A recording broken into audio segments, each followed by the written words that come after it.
Oi, pessoal, boa noite para vocês. Hoje é dia 29 de abril de 2019 e nós estamos abrindo mais uma live com vocês, com o pessoal que me segue aqui nas redes sociais. E quem for chegando, seja bem-vindo. Boa noite para você. E o assunto de hoje é se existe uma dieta para osteoporose. Muitas pessoas têm osteoporose e muitas vezes a gente não dá as informações que a gente tem que dar para o pessoal que sofre de doenças da saúde do osso, né?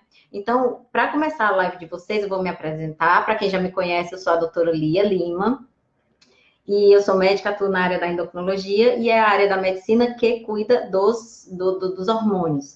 Então, existem vários hormônios que conversam com os nossos ossos, e quando esses hormônios não estão dando a informação direito, os ossos podem sofrer alguma saúde, né? E aí, com isso, desenvolver. Uma delas é a osteoporose. A osteoporose nada mais é do que uma doença que diminui a quantidade de massa, a quantidade da estrutura que ela tem.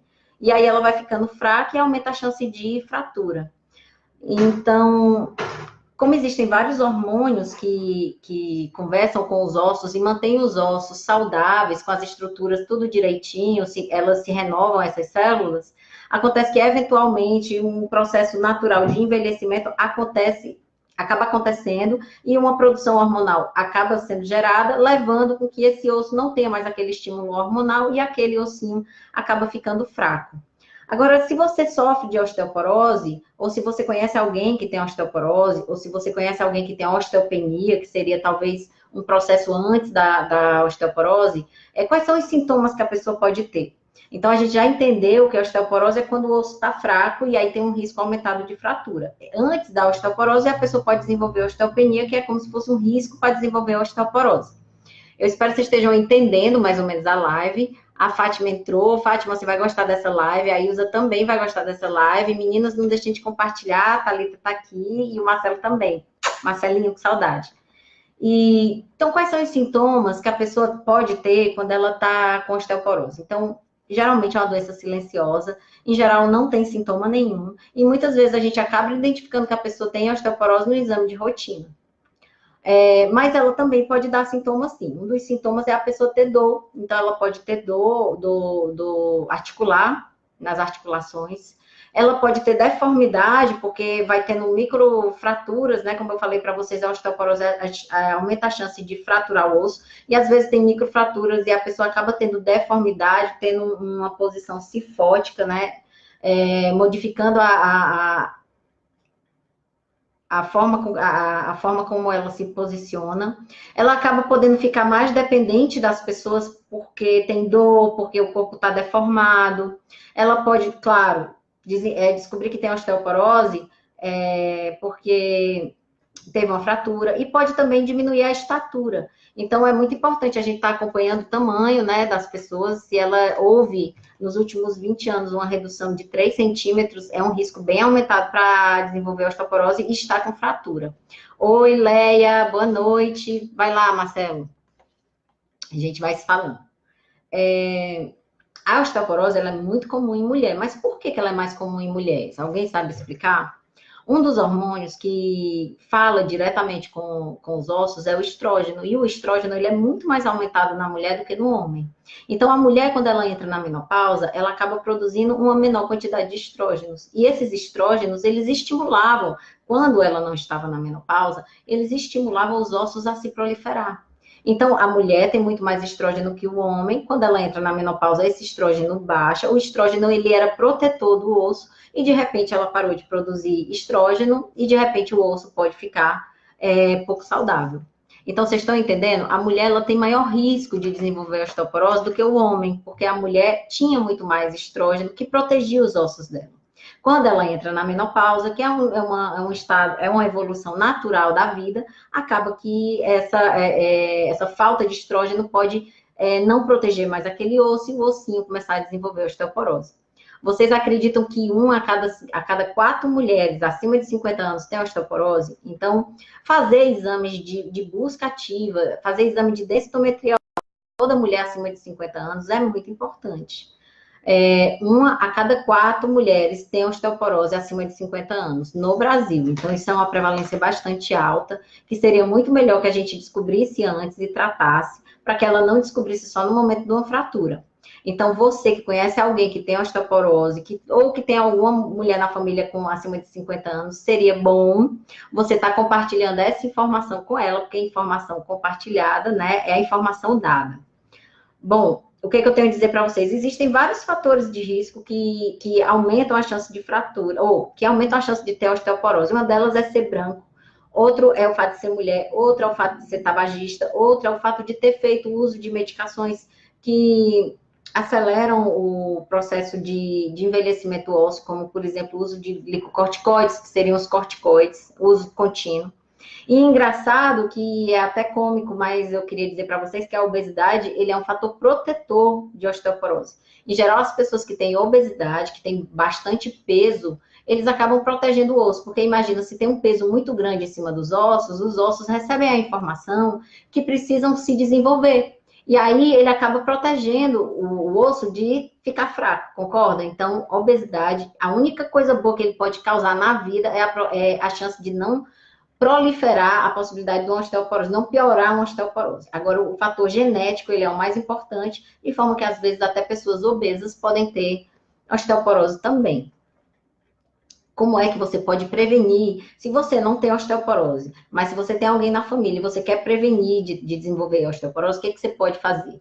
A prevenção da osteoporose começa na infância, então o ideal é que você tenha tido uma infância na qual você corria, na qual você se expunha ao sol para ter bastante vitamina D e para a qual você tinha uma alimentação bastante rica em cálcio.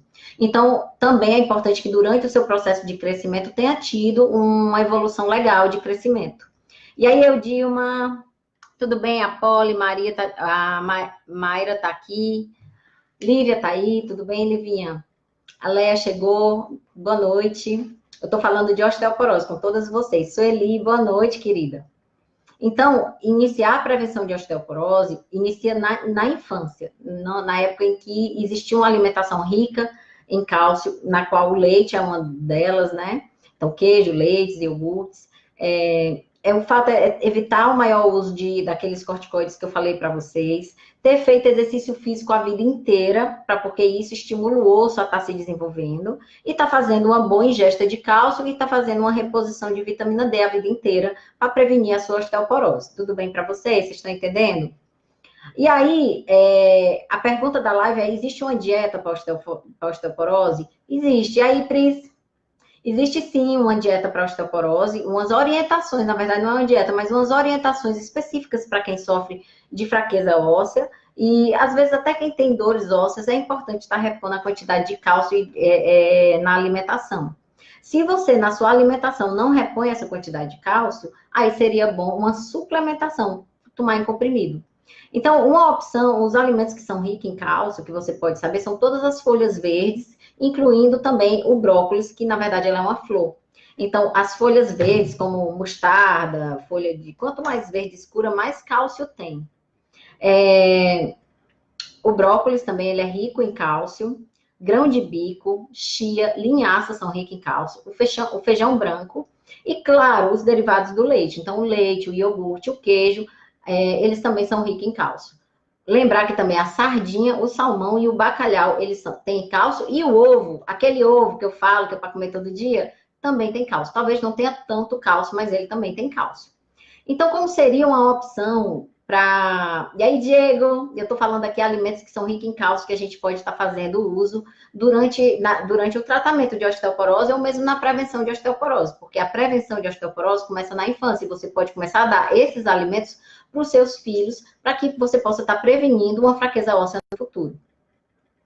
Então, para vocês terem uma noção, muitas pessoas vão me fazer essa pergunta na live em algum momento, porque muitos geriatras acabam indicando o consumo daquele leite molico com adição de cálcio. Em geral, na nossa alimentação, a gente tem que ingerir cerca de 1.200 a 1.500 miligramas de cálcio por dia. Aquele leite molico com adição de cálcio, em um copo de 200 ml, tem cerca de 330 miligramas de cálcio apenas. E de carboidrato, mais ou menos 10 gramas, que não é uma quantidade muito alta de carboidrato naquele leite.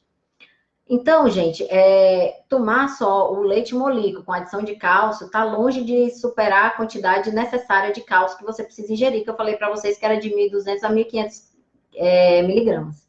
Agora, claro que ao longo do dia, se você come brócolis, se você come folhas verdes, se você come as sementes de lentilha, linhaça, ou feijão branco, sardinha, salmão, bacalhau, ovo, você acaba talvez chegando perto dos 1.200, 1.500. Se você tiver outro, para você ter uma ideia, um iogurte tem cerca de 250 miligramas de cálcio. Então, o ovo ele tem cerca de 50. Então, a gente vai somando até chegando às 1.200, tá certo? Então, assim, não dá para ter um alimento único que dê toda a oferta de cálcio que você precisa em um dia, tá bom? A Ilza está perguntando, será que que tá tomando remédio para isso? Ilza, precisa ver se você está se alimentando, primeiramente, a quantidade que precisa, porque se você se alimenta bem, a maioria da população pode não precisar repor cálcio. Agora, se a sua alimentação não é boa, aí sim a sugestão de repor cálcio. Consumir cálcio em excesso também não é uma coisa boa. Então, só sair tomando remédio sem saber quanto de cálcio que tem na sua alimentação não é uma estratégia inteligente. O ideal é ir procurar um nutricionista, conversar com ele a sua rotina alimentar básica. Ele vai contar mais ou menos quantos miligramas tem na sua alimentação de cálcio. E aí, sabendo disso, ele vai poder sugerir se você precisa repor cálcio em mais alguns alimentos ou se você precisa repor cálcio em medicação. Tá certo? E qualquer coisa ele pode estar, inclusive, indicando retornar pro médico que está cuidando dessa reposição de cálcio. Tá certo? Bom, pessoal, a live de hoje era essa. Eu espero que vocês tenham tido atenção em relação à saúde dos ossinhos de vocês, porque a saúde dos ossos também é um órgão que precisa ter dado atenção. Não deixem de compartilhar essa informação para as pessoas que sofrem de osteoporose ou osteopenia. Preste atenção se você está acima de 40, 50 anos e se você está fazendo de rotina a sua densitometria óssea. Cheque se você está sentindo algum efeito colateral, se você está sentindo alguns dos sintomas relacionados à osteoporose. Então, tem muita informação aqui legal, básica, e que é importante e relevante para você. Eu espero que você tenha gostado. A live de hoje é curtinha. Amanhã eu volto com outra live curtinha. Mas é uma live super importante, porque ninguém aborda esse assunto. Beijo, até amanhã. Tchau, tchau, pessoal. Obrigadão por ter ficado. Beijo, beijo.